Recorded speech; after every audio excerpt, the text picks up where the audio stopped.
Gonna move that all the time. Where you set that, that freeze up is not where you end up looking. Thank you for joining me on my YouTube channel. Very quick thank you. We got like 300 new subscribers in the last couple of days. I think it was my enthusiastic analysis, my 45-minute analysis of Jorge Masvidal's 5-second flying knee. That 300 new subscribers. That's a lot. An unbelievable time and timing, because I'm just rebuilding this into a studio. Like literally, we're working on it this week to do a relaunch of our YouTube channel. So I'm thrilled to have people join me on YouTube and follow me on YouTube. This video is about 1-minute breakdowns that I love to make, and then I love to post. I post them, among other places, on Instagram. I have 101,000 followers at my Instagram. It is currently disabled. I know it's just digital media. We normally talk about martial arts, but all things connect to martial arts, and the philosophies that we learn from martial arts connect to all things. So no freaking out, no complaining. What I'd love you to do, if you could right now, please follow Instagram.com / or at Robin Black Martial Arts. Okay. So over the next couple of days, I'm going to try to put up about 20 or 30 of my old 1-minute breakdowns. No UFC footage. And we're going to chat briefly about all the valuable things we've learned from studying martial arts and how they can carry over into your life. Acceptance, an unwillingness to complain. There's a lot of value in that. You know, why do we study martial arts? It's really cool. It's fun. We can move our bodies. We learn about punching and kicking, and it's fucking dynamically, wickedly, awesomely beautiful, amazing to watch. People compete, dedicate their lifetime, and come into that moment, two unwilling dance partners with conflicting objectives, and then they fight, and we get excited and thrilled and inspired, and we learn lots. As we've studied martial arts, myself, many others like me, we share it, we talk about it, we learn great things about life itself and these valuable philosophies. The philosophies that we learn, we can carry over into everyday life. So I want to talk to you about a couple. So yes, my Instagram was removed. If you're just joining me, some people like to support me by buying t-shirts, shoprobinblack.com. My Instagram was removed. So very quickly, with no judgment, no negativity, we're not being negative about this at all. I used from the audience. I took Jorge flying knee from the audience. Somebody in the audience filmed it on their phone, and then I made a breakdown out of that. And I don't use UFC footage anymore, not for like a good 6 months to a year, because I did get in trouble for that, and I don't want to lose my Instagram. Although maybe I lost it today. Oh, a lot of people ask why I'm wearing these. There's a mic in there. Sounds better.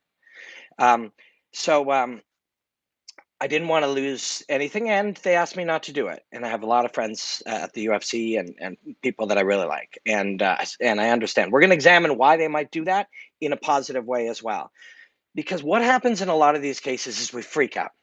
We've been trained to do that and I know media is something I work in, but kind of by media. Media has had a lot of negative effects on our lives. Watching people argue on the news, watching everybody have an opinion and fight to the death about it, regardless of what, not trying to learn anything from each other, taking a lot of things personally. So we're going to examine this through the eyes of one who studies martial arts to see what we can learn from this. Okay, so I used footage from the audience. I didn't realize that would be banned. And as a result, my Instagram was removed. And it's probably removed not just because of that one, but because I committed the same error years back. I purposefully tried never to do it again. I was just sure this one would be okay. So now, very quickly, we look at a few things. This happens to us, we can freak out. And I did. A couple of years ago, I freaked out. Fuck you, what's going on? Why? Like, I do so much for you guys. Like, we do that. We see things through our own eyes as if everything is being done to us. The truth is, we should never take these things personally, because they have almost nothing to do with us. Very quickly, I'll touch on this point before I go to the larger point. Nobody decided to take down Robin Black's Instagram. The machine is created for many important reasons, like preserving relationships with larger companies that they have exclusive digital rights with. So they create automations that automatically do this. So nobody said, yeah, that guy's done. there's so many lessons here, and I want to not be so fragmented as I usually am. Um, don't want to be as fragmented as I usually am. But we often see large processes as if there's little men running them, little men inside the machine running them. Like, Dana doesn't like Robin Black, or Dana, why did you take down this guy's thing? Or there's not a they. At this point, there's like 900 employees, and they create systems and processes, legal, and all these different layers of things which don't affect you personally. Nobody makes a decision to say yes or no to you. Nobody, this doesn't happen, right? We think it does. And so people like me and you and normal people, we freak out. Why are they doing this to me? This isn't fair.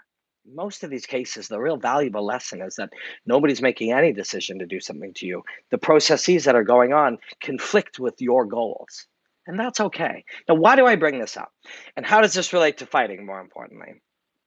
So if you watched my 45-minute analysis here on YouTube on Sunday about Jorge's flying knee, I got off on it to a tangent. People are very positive about it, about how we cannot judge, say, Ben Askren. Why did Ben Askren do this thing? We cannot judge. Sorry, we can judge. We can do whatever we want. But if we choose not to judge, we will see a lot more of the information. And then I went further and said, if you ever catch me doing that, saying this guy is doing this wrong, what are all the things that this guy is doing wrong, and how can he do it better? It's like, how the fuck is some guy sitting in Toronto really going to say that about Anderson Silva or Sage Northcutt or whoever that is halfway across the world? And why is that so? Why is that incorrect? Why shouldn't we do that?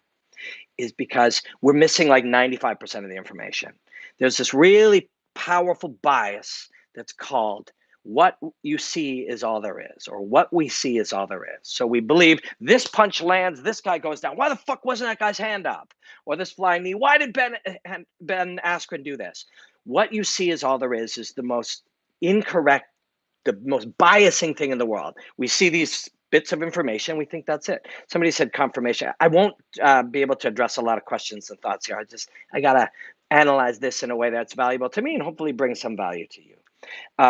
So we look at something and we go, this guy fucked this thing up. He's bad. How could he do it better? It's like, if you ever hear me doing that, please tell me, please, because I don't want to ever do that. And if you ever see somebody else doing that, when I see somebody else doing that, even friends of mine, I immediately think, how on earth can you speak authoritatively about a fighter from your living room? You know that's not true. Whatever job you do, like, I know for a fact that mechanics know more about my engine than me.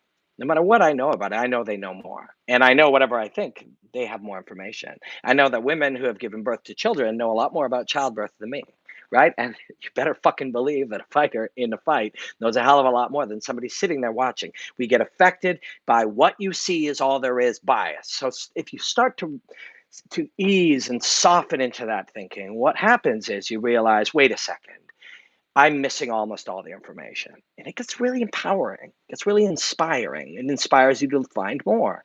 This guy threw this low kick and this guy punched. That idiot should have never thrown a low kick. Not true. Not true. There's many reasons to never throw a naked low kick. Not true. Why shouldn't I do that? If I throw a low kick, you're going to throw a right hand. Wait, what if I want you to throw a right hand? Well, now it's different, right? There's always a reason to do these things. These rules don't make sense. Not true. So once we accept that what we see is not all there is, and that there's a lot more information out there, suddenly we go, oh, this is a very empowering thing. Now I don't have to get mad at everything. I don't have to freak out. I know this, somebody didn't say, that's it, fire John Lineker. Although maybe actually they did, but there's other pieces of information that are happening, right? And it's the same thing here. Nobody said, that's it, we're going to screw anybody who uses UFC footage. What happened is there's a machine that's involved with making deals with Brazil and England and Canada and the USA, and that has to be preserved because that's the route that they took. And those companies want it preserved. So what they have to do then is this. So it's not a mistake or an oversight. It's a difficult choice. Right? That machine and the people who run it, the differing departments that put all these things together have to make this incredibly difficult choice of defending this against other people. Now, for me personally, I used UFC footage in the past. People came to me, discussed it, and then I said I'll never do it again. And so as a result, my Instagram was doing great. I cover other fights from around the world, cats and dogs fighting, people, having agreed fights outside of professional places and so forth. And I made a point to never do it again because it's a valuable platform to me. It's where I speak my truth to people, and where I share the thing I love to make. When I used that piece of footage from the audience, I would have never thought in a million years that wasn't allowed. Some guy in the audience holding his phone up, oh my God, and he gets Jorge flying through the air. I was pretty sure I could use it. I didn't even think that was against the spirit of not using it. I thought that was 100% okay. Upon doing that, it's not just that one, and nobody said, take him down. Because I used that one, and in the past I'd made that error and done that wrong, and broken that rule. Now they add up, and so one error is combined with me doing the wrong thing in the past, and here we are. So what do we do here? And here's the lessons. Here's where I'm hoping I bring you value. Not everybody agrees. Some people are like, what the fuck does this guy talk about? But I really believe this is valuable because it's valuable to me. I'm like comfortable and serene here. I had 101,000 followers. I had 150 million views of my 1 minute breakdowns. You'd think I'd be freaking out. And over time, you learn not to freak out. And here's why. Think about this very simply. I hope this is the thing you take away. You could lose something, or have a challenge, or have a setback, or you could lose something, or have a challenge, or have a setback, or have some kind of, pain, plus be freaking out. That's it. That's it, right? Your car is broken down. You can have a broken down car, or you can have a broken down car plus emotional pain. Like, think about it, right? Now, I'm not some fucking guru. This took a lot of work, a lot of reading and thinking and exploring, and because this has to be real. You can't just force it down. You have to slowly develop this. And whether you practice piano or practice taekwondo or practice yoga, you have to practice these things. And it's not easy. You have to choose to do it. You have to see these situations as another chance to practice these things. So currently, I have the challenge of, wow, it might become much more difficult to share my work with the people who love it for days, or, this might be it. I might get back. I might not, right? I could have that challenge, or I could have that challenge and emotional pain. I don't want both of those things. I'll just take the one, right? I'll take the one. And once you do that, and I've done the other, trust me, is like, you don't have to look, if you've only followed me for a year or two, if you go back further, I was, like I wound up, and this is good news because we can all learn to change and become a little more adapted, a little more comfortable with the world.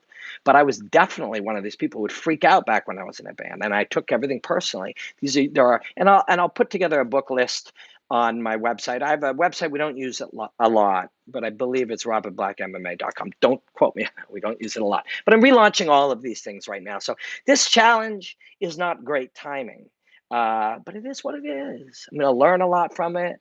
I'm going to take the challenge. Robin Black Martial Arts, at Robin Black Martial Arts on Instagram. I'm going to start. I have fucking 700 breakdowns. Now, some of them are dated and some of them I don't like anymore. Some of them I'll have to redo a little bit, but I can put up 200 of them in the next 20 days, 8, 10 a day. How fast can you grow something when you have that much library of passionate work?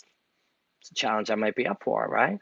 Now, on the other hand, we don't just accept these things and freak out. What are the choices that we do? So somebody says, through the machine, nobody did it personally, but through the machine, I received this challenge.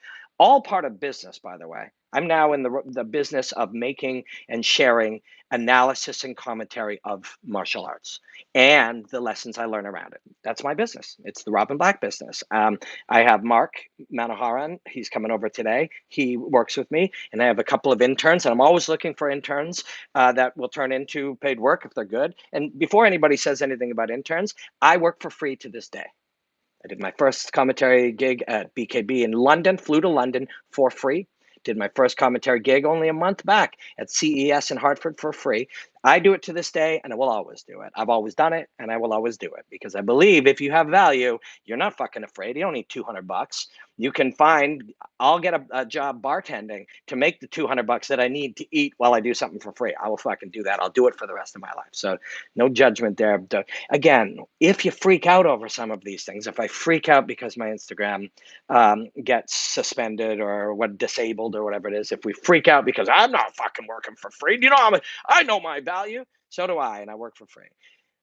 Freaking out has no value. We accept the reality of the world that we're in. We accept it, and then we analyze what we can and can't control, and we apply our efforts there. Sounds really fucking logical when you think about it, right? Really fucking logical. So my options are, and don't think that I don't at least entertain other options, right? There, one option is go crazy, which you would only probably do if it was natural for you. So it's not really an option for me because that's not where I'm at. But a lot of people would and have and do pursue these options in business and entertainment all the time. Freak out, mobilize your followers, create negativity around it, and then tell the story bigger and bigger until it gets in bigger platforms. The UFC did this to us. We're their fans. This is ridiculous. Don't they understand? Do all that and then have it go crazy. Build an army behind you. And that is possible. Today, in the world that we live in, where people perceive disorder and perceive that they've been fucked, it's not hard to do. But it doesn't feel right to me. I'll tell you, and this is not a judgment. Fucking Chael would do that because he would see fun in it and he would see joy and the excitement of conflict. He loves his whole life. He's seen the beauty of conflict. That's not where I'm at right now. So what do I do? Do I mobilize people and go, no, that doesn't feel right. Do I call a lawyer and fight it? How much money would it cost? Maybe if I got, Monster Energy is very supportive of my work. Maybe they would support them. No, you accept it. So while you accept it, you have and I did this, I've had already polite conversations with real people in there who I do work with in structured ways and take a look at the realities of this. And is there something I can do and value I can bring? And maybe we can change this. Maybe it'll be back. That's what happened when I made that error before. Or if it isn't, please follow at Robin Black Martial Arts. And we accept these things. We don't go crazy, And this is what I thought, should I go and make a video right now? And I thought, yes. And the main reason I thought that is because I really fucking feel good about my reaction to this. And it's because over time, you've realized curveballs, black swan events, disruptive moments that happen within your stuff. This is life. This is life. Winners don't do well until something gets hard. And I don't just mean winners in business or fighting or whatever. I mean, like, if you're going to have a life that works, you're not going to go crazy every time it gets challenging. Vice just wrote an article. Graham and I wrote it together, with my stories and sort of my experience, and then him jazzing it up a little bit about, first, Fight Network closed their entire content creation department, and I connected it back to when I was in a fight, and there was, I'd been smashed and my head was really done, and I was so close to it being done, and this is the same. Maybe it becomes easier as you embrace the challenges and the reality that nothing could ever be perfect. Like, it doesn't go the way it's going to go, and if it goes any other way, well, fuck it, let's lose our minds. And I'm just very proud of that right now. I look at it, it's like, would I like them to, see my value and see that what I do is positive, and a couple of key people in there, that are on my side. And I don't want, go, yeah, let's spend the 3 hours of legal effort to get this thing sorted out. Of course I would, because I'll learn something from it anyways. And I'll end up appreciating them even more, right? If they don't, will I take that challenge and say, in 4 months, let's see if I can have 100,000 followers watching all of my 1-minute breakdowns? Yeah, I will take that challenge. If I can, on Twitter, there's more action around my breakdowns. People are sharing them and loving them and being inspired by them and laughing at them. There's a lot of going on there. Facebook, it's the same thing. YouTube, we're relaunching it just 2 days ago. We had a video that engaged, 10,000 people just like that with almost no push. People are enjoying this shit. It's supposed to come with challenges and setbacks. And when you get them, you're supposed to embrace them. Yeah, they hurt for a second. I'm not pretending to be positive about everything. My beloved little dumb dog is 12 years old. He's gonna die in the next couple of years. He's pretty healthy right now. He looks. I value like the time I spend with my little dog, but he will die one day, as will my parents, my wife, me, your families. Of course, when that happens, you don't pretend you're positive. You don't like keep positivity. There's times you're supposed to feel pain and fear and anxiety and discomfort and doubt about the future. Those are real emotions. You should feel them. But shit like this, you're not supposed to freak out. And I'm going to say it one or two more times. I repeat myself a lot, but I do it because I sometimes I think maybe you should. But almost anything. Almost, if hey, your family member passes away, you're going to cry and be sad and be in pain, and it's going to be awful. There's nothing you can do about that. Process that, embrace it, be in it. But a lot of things, your house catches fire, of course you're going to be devastated. But if you let yourself get emotionally crazy, now you've been devastated. Your house got fire, and you went emotionally crazy. You know, if your computer is stolen, my computer was stolen. I was upset, but I didn't let it spiral me out of control because I had a computer that was stolen, and then somebody said, you got to catch the wave of post-fight breakdown right after shows when everybody goes online for it. Sometimes I do a lot of Sundays.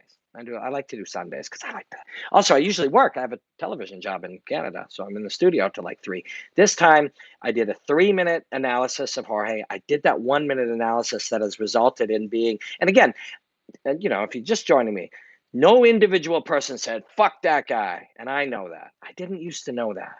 But by examining these same things, that in most cases there is information you don't know. And if you knew it, you would realize you're just kind of caught up in how these machines work, right? And these are valuable things. And I really do hope it won't be for everybody. It will not. And it will definitely scare away some people. Some people just want to hear, they really like people saying, striker versus grappler, and this guy's got a better kicking game or whatever. And that's cool. So I will turn some of those people off. But I think over the next few months on this YouTube channel, I want to examine feel emotion and life and decision making and lessons that we learn by being able to reverse a half guard and end up on top. What did we learn about how to apply that to conflict in the workplace? I want to do that. It feels natural to me. It feels like a natural place to take this. And when people sort of talk shit about my work online, I really approach them with love, and it's made my life better. And I could pass that on to people. And I do pass it on because people on Twitter see that and they're really super positive about it, and it makes me feel good. But these are good things. Again, I just even now feel so much better about it by accepting it, doing what I can, an effort to the people that I love and appreciate me at the UFC that might be able to help. Uh, Working on Instagram, Robin Black Martial Arts on Instagram. Please follow it. Posting all of my older breakdowns. Your screenshot of this video is legendary. I make those stupider and stupider every time. I make myself laugh. Quickly, my wife and I have this game where we make stupid faces at each other, and we've been married for 7 years. We've been laughing about it for 7 years. Um, I'll go on Twitter a few times and I'll mention it, and I'll re-go through my 800 1-minute breakdowns and find the 200 that are relevant, and I'll put them up, and it'll be thrilling to see. I have 2,000 followers on Robin Black Martial Arts. I had 101, so it's almost 100,000 difference. I want to see how much work would it be to find these people, because it isn't. I know this. I know this from interacting with people, and I know this just from the feel of what you get. There were none of those 100,000 that were sitting around going, "Oh, I still follow this guy. Oh, fuck, I haven't wiped anybody out for a while." Um, no, a big percentage of them waited every day to get my work, so they'll give a shit. They'll find me, you know? And hey, this might be irrelevant. This might be irrelevant in 3 days. My site could be back up, and I will change this one to my podcast site that connects to this. All right, I'll change it to my official podcast site that connects to this video and the videos that follow. It may be back up, you know, but whether it's back up or whether I'm accepting the challenge of finding those 100,000 people one at a time and bringing them all back in with better and better work, whichever way it goes, by not getting emotionally crazy. Not only did I not get emotionally crazy and put myself through pain, but I also learned a fuckload. And I feel really good about sharing it. And I'm really, really thankful for you guys that follow me. And it's so strange. The timing is so strange. Like literally, Mark's coming over today. We're going to paint that wall sort of a peach, and we're going to put um, a brick wallpaper, textured wallpaper over there, and we're going to make a TV spot and a microphone spot, and maybe even a chair spot. So when people like David Mullins or John Ramdeen or a couple of writers, I'll bring Elias and other Toronto-based people, and we'll have a spot to hang. So that's going on today. So it's a weird timing to have your Instagram taken down for an error, but we accept it. We accept these challenges. And I want to lead by example. If I'm going to be one of these guys, sorry, and again, if anyone's just joining me, people are like, why you got earpods on or AirPods on? There's a better mic in here. So if you see people with that, that's why they're doing it. But if I'm going to talk about philosophy and about, positivity and about how your perception of the world affects your world, I better fucking lead by example. And I'm really glad about today. I'm glad about the work that I did around the Jorge flying knee. I'm glad about the lessons that we learned from it. And I'm glad about sharing this positive perspective, because wherever you are and whatever you're doing, your perspective is everything. And it's not, and people will say, oh, it's only semantics. And I got this from Seth Godin. You better stop saying only semantics. Semantics are really important. How you phrase something, the meaning you apply to something is of desperate importance, because the meaning you apply to something is how you'll see the world. Somebody the other day, I always spend 5 minutes, sometimes 10, sometimes 15, if somebody's really negative, and try to at least send a message or two, or respond once or twice, in hopes that I can just have them see that they are creating this perspective. Somebody kept saying over and over, talking about how mediocre I was. And it was like, you see that if you see somebody who's out there doing, and I was trying to get him to see how harmful this was for him, because he wasn't harming me. I make good money traveling the world doing what I love every day, and I'm married to my best friend, and I get to share ideas with people, and all day long I do what I love. If you identify that as mediocre, you will never be happy. I identify that as living my best life and being authentically me and being true. Would I want to make more money? I'm not sure that I would. Would I want to do something different? I want for nothing. And it's not because it's just my perspective. And, there's a lot of people I learned things from. Joe Rogan, and he was my best mentor. And Chael, who sees the world very different than me. And it's really powerful. Gary Vaynerchuk, who's been very helpful. People in his office have given me support and taught me things. That's a Gary Vaynerchuk thing. It's your perspective. You look at something and you go, I'm poor or I'm rich. You're right. You're 100% right. Somebody said you need to go on Joe's podcast. I've been on a few times. It's really fun. You can find it if you just go on YouTube and put Robin Black Joe Rogan podcast. You'll see it. But everything is your perspective. This could be a disaster. Oh my God! This is going to destroy my livelihood. Or I can see it as a challenge. Whichever way I see it is the truth. And you have that power. It's not a fucking superpower. And it is all created by just being a little bit curious. Curiosity, please, if you take nothing else from this, curiosity is, somebody said, I'll never forget your first interview after Connor KO'd Aldo. Check out the one before he KO'd Aldo. He told me in detail what he was going to do. It was wild. But you have the ability to do it. If you're curious, what you are curious about, I was on JRE 3 times, I believe. What you are curious about is yourself. Something happens, and just for a moment, it's every now and again, do it a couple of times a day. Picture yourself sitting off to one side and watching you the way that somebody watches, like, an animal, say a chimpanzee is in a zoo, and they're there to make, okay, he flung feces, he scratched himself, he laughed, he's angry. Why is he doing these things? Just watch yourself that way. Just sit there and, okay, I freaked out. Wait a second, pop out there. Why did I do that? And then look for your cause.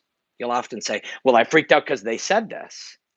But you didn't have to. They didn't make you. That's the other one. If somebody does something, it's like, if I freaked out today, fuck you, UFC, Dana, what the fuck? And trust me, I did that in the past. It's part of the learning process. You learn through error too.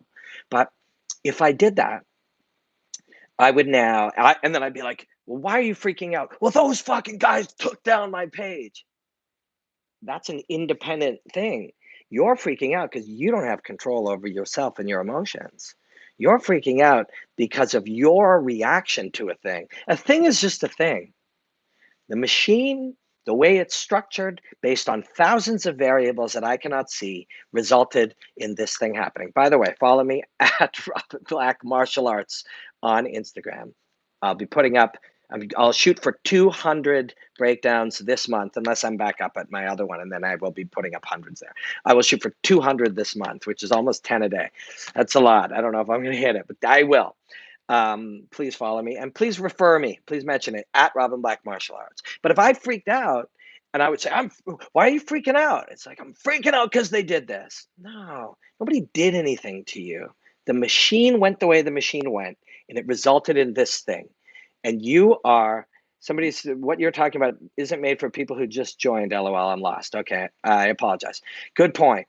If you just joined me, my Instagram was taken down, and I'm not freaking out about it. And I'm explaining the process of not freaking out. And I'm doing it in kind of a positive and comfortable way.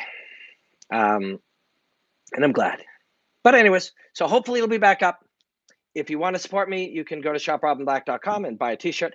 The Bink ones are almost sold out, but there's Enjoy the Hostilities, Flim Flam, and Hot Lava. There's lots of Flim Flam and Hot Lava because those are old school sayings. So I don't know if people know them. But follow me at Robin Black Martial Arts on Instagram. And I hope I gave you some value. It's going to take me a while to really find the way to bring these ideas, philosophies, perspectives, the lessons that I've learned, and make value for you.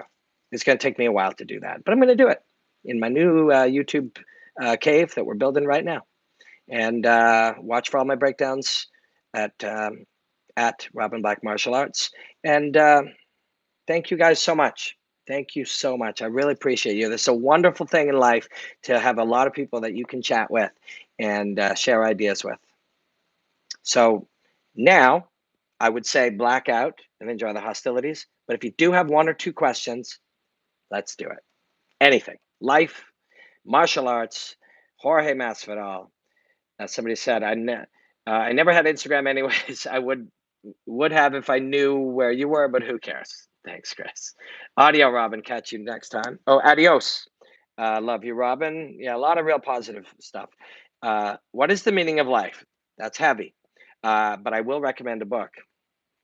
It is called Man's Search for Meaning. It is a man who was in a death camp in Germany, and it sounds real dark, but it is not dark. It's really uplifting and really wonderful. Man's Search for Meaning. Read that. It really, really got me thinking. Do you think John Jones lost? No, I think John Jones won rounds 4, 5, and 3, 4, and 5, and that. At the time, I didn't think John Jones lost, but why are you hating on Steve's? Honestly, it just started happening that way. I know many wonderful Steves. Any tips on studying a fighter? Turn off the volume. No, leave on the volume long enough that you understand what they're saying, and when you do, turn off the volume. Because if you just keep hearing nice jab, and I'm not hating, this is how it's being done so that people who know less than you will know when you've understood it, can still watch fighting. But once you understand it, turn off the volume and start to ask yourself many questions and study martial arts. Go into the gym. Nothing will teach you to analyze martial arts more than studying martial arts. Maybe the meaning of life is to pursue tirelessly that very question, what is the meaning of life? Maybe so. Yeah, maybe so. Yeah, I watch you on YouTube exclusively. Looking forward to more content. Thank you. There's going to be tons more, and we've been upping it. And as I mentioned, if you're just joining me, we are relaunching our YouTube with a brand new studio in the coming weeks, and new content and new other stuff. All right. Thank you. I will say goodbye right now. Um, but I hope this has been of some value. Leave me notes, and I do read the comments sometimes here. Although it's much easier for me uh, to respond on Instagram and Twitter for some reason. I don't know what it is. Maybe I'll try to get in the habit here. And I do read the negative ones too. But for the most part, if it's just your hair is stupid or your eyebrows are stupid, that I just can't respond to because it's just negativity. And I don't know if I can change that. If you're a bit negative about ideas, I hope to influence it. But if you're just mean to people, then we're too many steps away. We'll definitely check out that book. Thank you for being so accessible to your fans. Your efforts towards discussing with your followers very rare. I'm a Steve, and no offense at all. Thanks, Steve. And that means a lot to me. John said you should start a podcast. These are available on podcasts on all platforms. It's called Enjoy the Hostilities. I'm glad you mentioned that. We're relaunching it as Robin Black podcasts in the coming weeks as well. So all these long form chats will be available in podcast form on all platforms as Robin Black podcasts.